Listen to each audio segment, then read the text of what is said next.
This video is suitable for students who are about to graduate from work, young adults who have just entered the workforce not too long, or perhaps you are feeling a little stuck in your current role and unable to progress or unsure how to progress further. Here are 5 pieces of honest advice that I have learned over the more than 15 years of work that nobody really teach you explicitly because it might not be the politically correct thing to do. I learned it the hard way because my parents are the old school, steadfast employees. They do not take shortcuts. So I learned from them to focus on my work, do my job, only go for breaks when it is the designated time, the most go for toilet break. If not, I am 100% fully focused. A lot of my employers, be it from part-time jobs or full-time jobs when I was just starting out, always say that I'm a very fast learner and I am hyper focused. I just sit at my desk. I don't really socialize. And this might lead to career stagnation, which I will go through a little more later. What I am going to share is not representative of any organization, but my personal opinions. So, one of my first full-time jobs was in a government ministry, not my current one. And I was, our department was quite new, but so I took over some of the responsibilities and projects from other people here and there. When my manager questioned why I did certain things, I would say that actually I followed whatever was handed to me from the previous person. I didn't dare to change too much of it. That's where she corrected me and say you shouldn't kind of like push the blame on your predecessor. Now that this project is in your hands, you have to take ownership of it. You have to take pride in it. Even if the work wasn't properly done by the previous person, you have the responsibility and in control of changing it according to the way you see it. So I didn't dare to make too many changes because I wanted to respect the previous person's work. But now that the previous person is no longer in the organization, in the department, or even if the person is still around, but now the project is under your name, you have to be the one to make it something that you can be accountable for. So this is something that I learned quite early into my work, which I was grateful for, even though the manager was quite harsh about it to me. But this is something I hope if you are an early entrant into the workforce, please take note of this. Next, networking. I know networking is a very common advice that many people pass around in all kinds of job, no matter is it private sector, is it government sector, is it part-time work. As an introvert, I do not really talk to people unless people talk to me.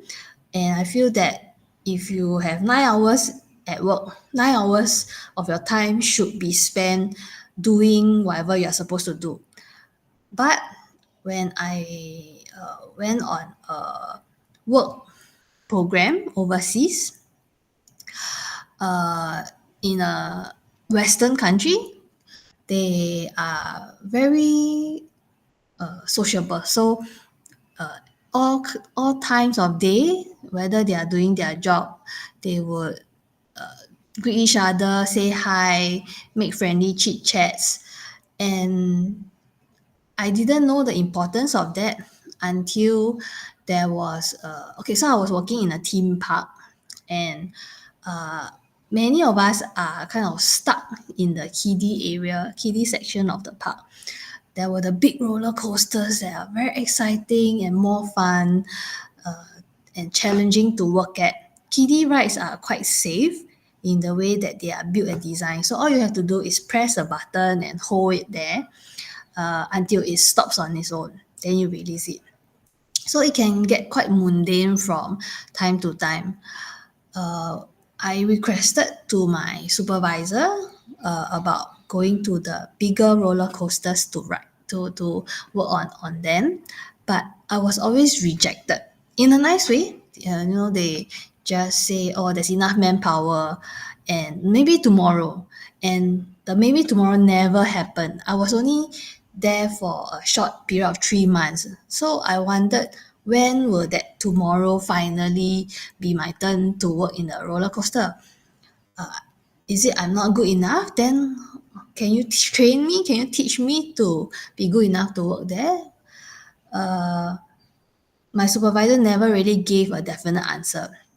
So usually after work, we will have to report to the admin center to like kind of check out for the day.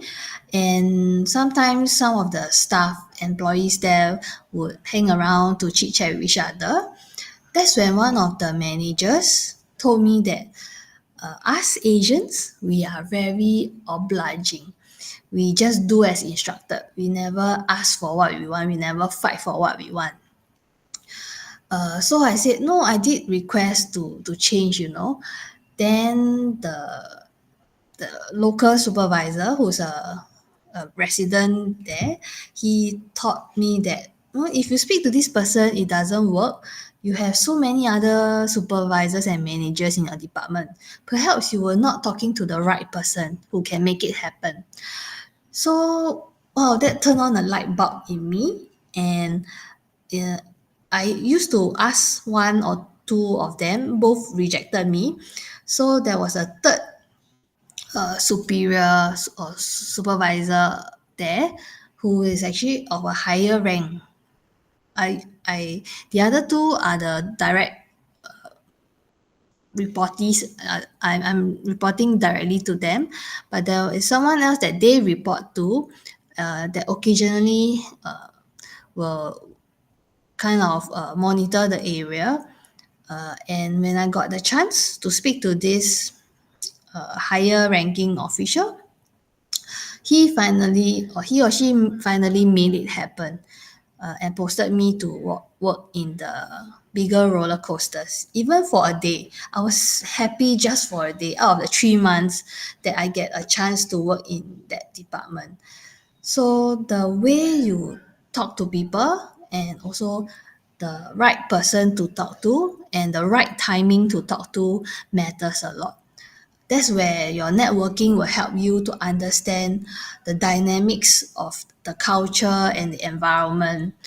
Not saying that we have to supersede your supervisor and always aim for the highest ranking officials to talk to, but like what I mentioned, knowing the right timing, the right place, the right kind of request or the way you request it matters.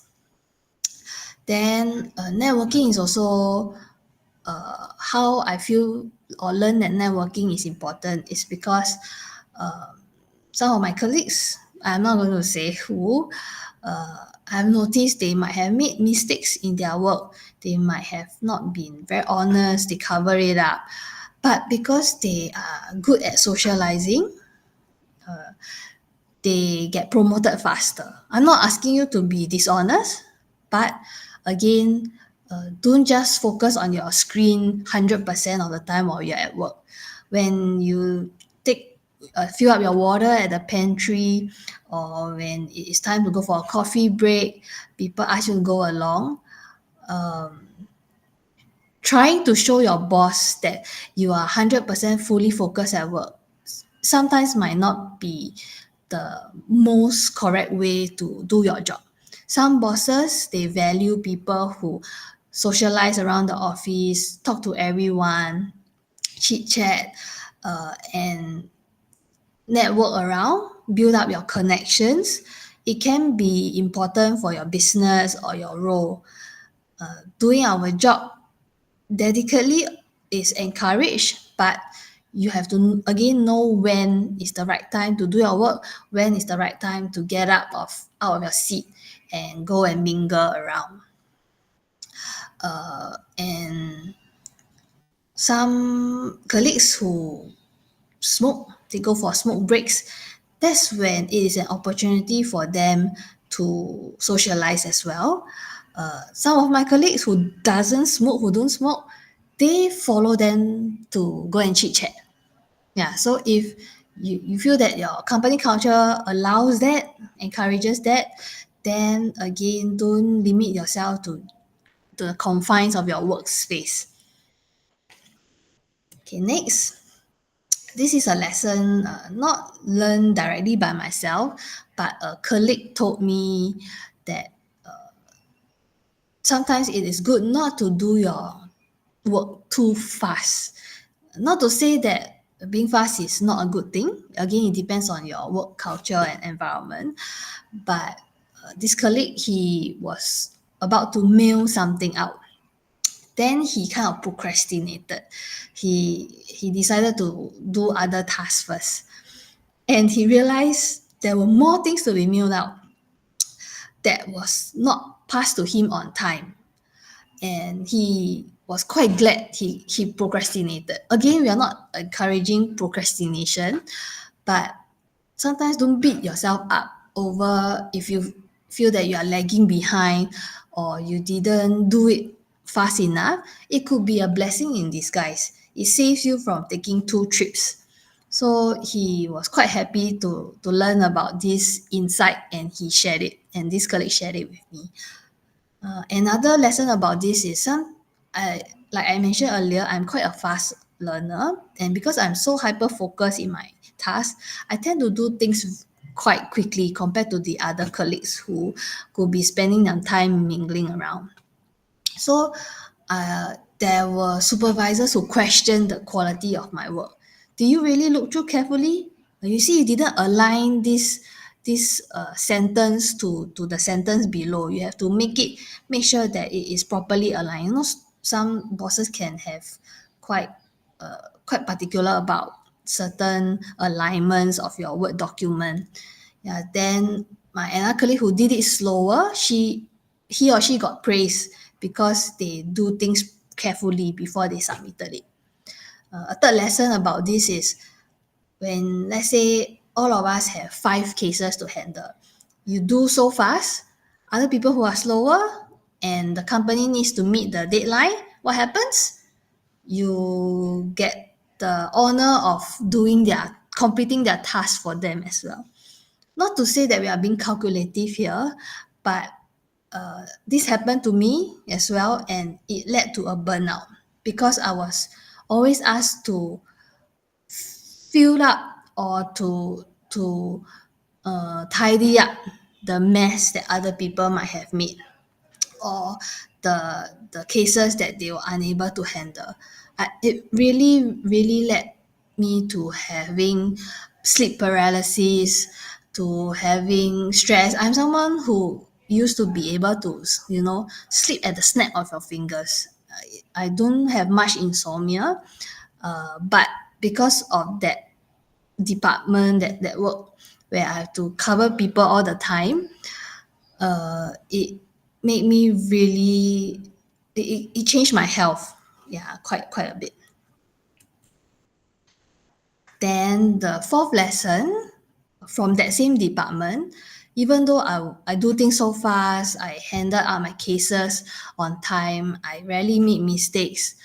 But because I was so burnt out and a bit filled with or have some angst against colleagues who are not doing so well, but the company tolerated them. I was kind of being very tired at work, and receive a complaint, sort of a complaint, or rather an oversight by a client. And when the company found out, investigated, realized what happened, and it was because the client was a little rude to me, and I reacted in kind, and my manager actually told me that, you are never irreplaceable. So what does this sentence mean? It's a double negative. So that means you are replaceable. Despite how well you have performed, covering up your colleagues, meeting your KPIs, and doing even faster than the timelines. I even came back to work on weekends and stayed back late almost every day to make sure that my clients receive that my cases are submitted on time so that my clients can receive the assistance they needed. The department manager actually told me that for that one small, to me it was a small matter. Yeah, so it really questioned our why do we spend so much effort and time at work? You're not recognized, you're not being appreciated. Not that we are asking for it, but sometimes you have to understand your priorities, which leads me to the next last point. You have to learn how to draw your boundaries, learn to say no, and know what is important to you. In two of my departments, two different roles that I had in two different places, because I'm so serious at work, and having burnout lead to unhappiness in your personal life as well. My relatives notice it, and one of my uncles who has a lot of work experiences, not just in Singapore but overseas as well, he told me that, why do you have to get so upset over it? Work is just work. To me, I am quite a workaholic. I prioritize work quite highly. I can neglect my social life because I'm so tired from work. I don't have the time and energy to meet up with friends, or even show up in family dinners and gatherings. And this uncle felt that, I am putting work too highly on my plate. Then what he mentioned to me kind of I bore his advice in mind, but it really hit me when my mom was hospitalized. When I was in another job, my mom was diagnosed with cancer, and she was hospitalized quite frequently. So I had to take parent care leave. While I was having parent care leave, sitting by her bedside, my department still texted me with urgent requests. And my mom actually asked me, why do you keep looking at your phone? Because I'm there in the hospital spending time with her. By right, I'm on my leave. I shouldn't still be doing work, right? And a few months later, she passed away. So I carried this guilt with me, and realize that the time with your loved ones, especially at the end of their lives, cannot be replaced. But your work, like what my manager in the previous department told me, is replaceable. Not just employees like us are replaceable no matter how good we perform, but work is also replaceable. If this job doesn't recognize your efforts, you can always find another role. Nowadays, nobody really work in the same company and role all their lives anymore. Sometimes it is good to change environment. It shows your adaptability, your ability to learn from a new environment to get out of comfort zone. So learn to prioritize what's important to you in life, what can be replaced, what can wait, what is really urgent. Sometimes what your boss say is urgent is not really urgent. I went back to office at work after 6 p.m. just for that urgent matter, which was actually not completed by three of my previous colleagues who were supposed to have done it. I don't know why that particular day the manager suddenly realized, hey, why after so many years this hasn't been done? Grace, she's in the hospital. Let's text her now to complete that job. And being very responsible Capricorn, I really went back to complete my work after being so tired at the hospital the whole day. And at hospital, I'm just not I'm not just watching my mom sleep and rest. We have to she has to go through operations. We have to negotiate for a bed because the ward is not available. It's a public hospital, so we have to fight for wards, fight for a bed as well, and it can be quite tiring or draining for us if our family members are not well. So please, as you ascend the corporate ladder, do not neglect what is important to you in your life, because work is just a part of it. Maybe another 60% is something else.